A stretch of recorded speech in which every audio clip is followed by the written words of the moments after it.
Hi, I'm Coach Corey Wayne, and this is my video coaching newsletter. And the topic of today's newsletter is going to be, I've lost a little bit of the drive I had. Well, I've got an email here from a guy who started following my work about 7 months ago, doing really well, says it completely changed his life.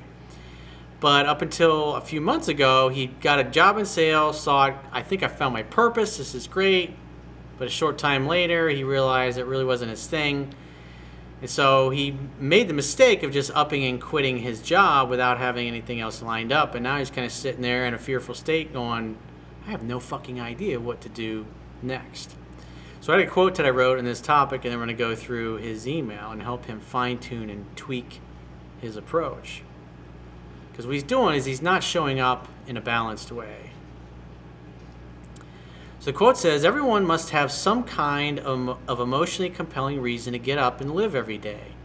If you don't know what you should do with your life or what your purpose is, you should go research and or experience activities, interests, hobbies, and career paths that you are curious about, that seem exciting and interesting, and that you naturally feel drawn to. Working in something you love doesn't feel like work. It comes easily and naturally because it's so enjoyable to be immersed in. Since we will become better at anything that we practice, it makes sense to practice and do things we love and that are emotionally compelling. The only way to become exceptional at something is to be absolutely in love with it and the process of getting better at it. Exceptional and enthusiastic people who love what they do are usually rare and therefore highly valued and coveted by top employers and entrepreneurs. Focus on becoming a person of value who has exceptional skills by developing your natural talents and innate interests. So he's got a lot of that he was doing, but he's not approaching as far as making sure he has financial money rolling in. So it's going to be a really bumpy road. And when you put yourself into a fearful state because you're under financial stress, all of your decisions that you're going to be making when you're stressed out aren't going to be as efficient as they are had you have a normal, stable job. You don't have to worry about paying your bills every week. So he says, how's it going, Coach? I'm a 24-year-old guy from Scotland. I've been following your work for about 7 months now, and my life has changed completely. My physiology has changed. When I look in the mirror, I can see how much I've developed in these few months. I look older and manlier. At first, I followed your work for the women aspect, but then became focused and fixated on my own personal growth and development. Yeah, because the reality is being more successful with women really is a direct result of being successful as a man, because masculine energy is about purpose, drive, mission, succeeding, accomplishing, breaking through barriers, overcoming challenges. And so when you focus on your purpose and your mission and you take care of all the little things that you're supposed to be taking care of as a man, you're naturally going to be more attractive to women. And they'll notice you more. After starting to read your work, I made the decision to change my life. I left my university course, which I hated, and I decided to find what drove me. Strength became the focus of every day. I knew no matter what happened, I had to be strong and masculine, leading to the most exciting times of my life. In the last 6 months, I've been to Paris, Barcelona, Krakow, London, and Dublin. Dude, that's fucking awesome. You went on an adventure. I think that's great. When you're young, get out there and fucking experience the world. Because you don't know what you don't know at that point. You haven't experienced enough things. So when something sounds cool or seems cool, go check it out. Go do it. Go immerse yourself in it. Go get a part-time job. Go interview the owner of that business. Or go interview that person that works in that career that you think may be appealing, especially if you're deciding to go to college and get a degree in it. I've started building my hobbies. I go to drawing lessons and I'm learning guitar. I speak to new people and I find new experiences. For the first time in my life, I genuinely smile and I choose every day to express myself fully. I've adopted a new mindset which revolves around good questions, positivity, and envisioning success. I also made a decision to live on my own terms and no one else's. I even had to walk and never look back from a girl I was interested in. Those are all good things that build your confidence and your strength to stand up for your goals, your values, and your principles. And they're necessary. Because when you don't really have any and you don't really stand for anything and somebody comes along It's pretty easy to compromise your integrity when you don't really have a set group of principles that you stand for. You'll tolerate mediocre people in your inner circle. You'll tolerate mediocre friends. You'll tolerate mediocre lovers. You'll tolerate mediocre clients. You'll tolerate a mediocre, shitty job and not do anything about it. He says, this is a total 180 degrees from my old ways, which I inherited from my parents. My mother is a serial worrier, and my dad is borderline weak. So, I mean, if you think about it from that perspective, you got 2 decades of imprinting that consciousness and that vibration and that way of living and being on you.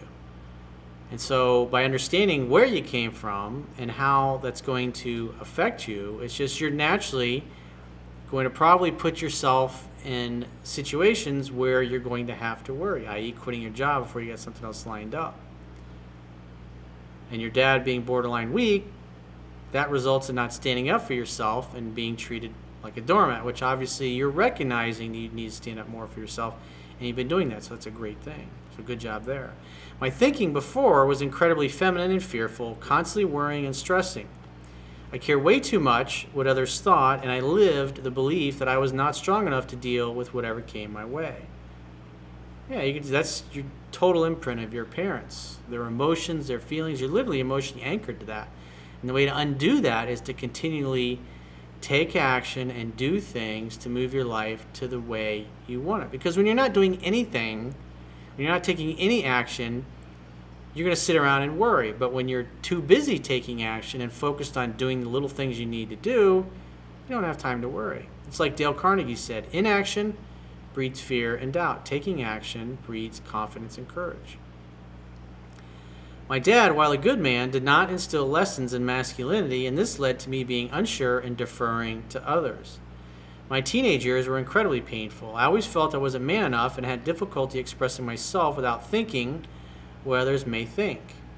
A perfect example of this is the movie Rebel Without a Cause, where James Dean's character only wants his father to be a man. Well, and the other thing is expecting other people to match or meet your unreasonable expectations is setting yourself up for unnecessary suffering. Because when people don't do what you expect, obviously you're going to be upset about it.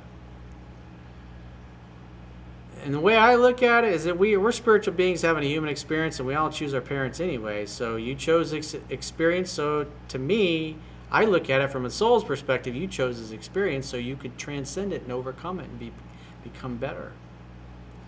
I cannot be upset with my dad, though, as it's in the past, and I am in an age where it's up to me now. It's taking personal responsibility. That's great. I recently got a new job in sales. I thought that I had finally found my mission and my purpose. It was not meant to be. The travel there and the sitting down all day drove me crazy. No enthusiasm. I made a decision on my own to leave. I am now unemployed. Well, you should have lined something else up that looked... Because the thing that was great about this is you went and got a job in sales to see what it was like. And you experienced it, and it wasn't what you thought it was. So the key is, what's the next opportunity? Because remember, you're going to be naturally inclined to do things that are going to put you in a fearful state just because of how your mother is imprinted the way she shows up in life. In other words, she's a serial worrier. So you quitting your job without anything lined up, cause you're interacting completely consistent with the way your mother is. So in other words, you didn't take a balanced approach to leaving and setting up a new job. And instead, you put yourself in a position where, guess what? You're going to worry now. But you're young. I've made mistakes like this as well. He says, I'm now unemployed and I feel a little bit like I've lost a bit of drive that I had. I'm sitting here writing this letter and I have no idea where to go from here. Well, the only thing you're lacking is another idea. So you've already done this before. You went out and got that sales job. So now the next thing is, what other job would you like to go and explore and see? And maybe there were aspects of the sales job that you really enjoyed, but maybe you didn't like the company culture, or maybe your boss was a prick, or you didn't believe in the product or the service that they were offering. So it's not necessarily that sales is bad. Maybe you just weren't selling a product that you loved and you believed in. Any great salesman loves the product and loves the service and believes in it. because it's pretty hard to convince people of things that you're not convinced about, especially if you're just there to earn a paycheck. He says, I don't even know what I like to do, and the old fear is creeping in that I need to settle soon. Well, you're going to have to resist that. You're going to have to resist the urge to settle. And that's something that all of us, we have that urge with everything in life. It could be a legal problem that we have. It could be when you start a new exercise program. You're not losing weight quick enough. You're not making muscle gains quick enough. Or if you're looking for a new job that you haven't found the right job that you want.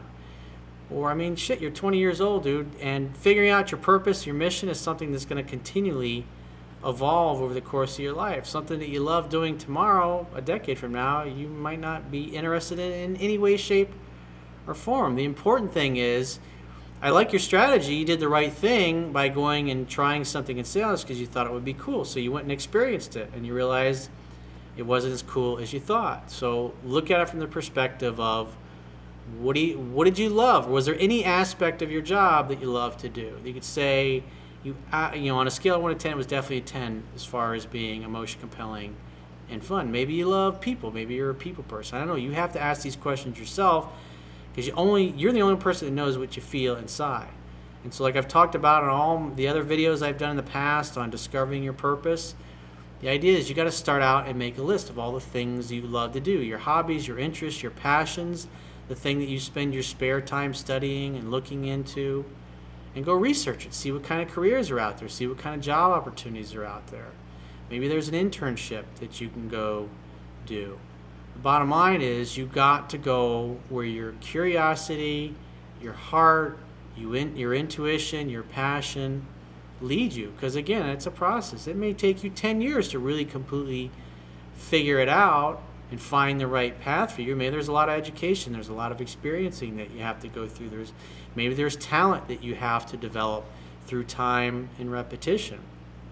And the point being is that the reason why you're feeling unsure and fearful is because guess what? You're not doing anything. You're not taking any action to help yourself.